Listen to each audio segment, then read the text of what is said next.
peşmanam. Seni yitirdim o günden yana. Sanki bir boşlukta yarımçık kalan yaralı bir ruhtur dönen bu cana. Geri dön demeye üzüm yok benim. Sadece bil ki ben çok peşmanam, peşmanam, peşmanam.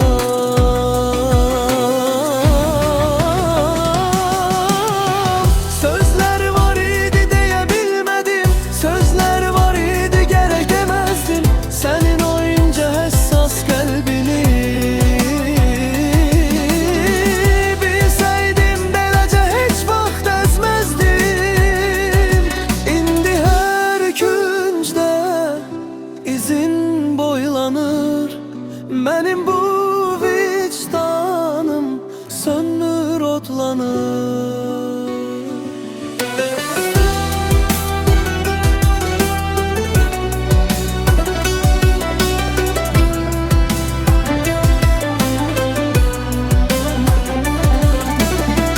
Sözler var idi diyebilmedim, sözler var idi gerek demezdim.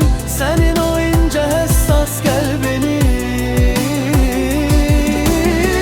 bilseydim beləcə hiç vaxt ezmezdim.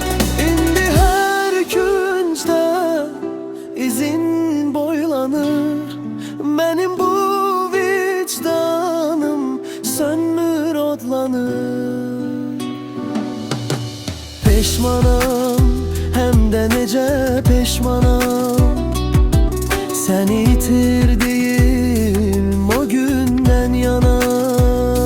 Sanki bir boşlukta yarımçık kalan yaralı bir ruhdur dönen bu cana. Geri dön demeye üzüm yok benim.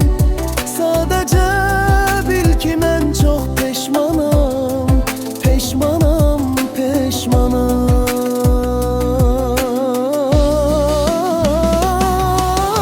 Bir tek bağışla, belki bu kelime dindirer ağrımı.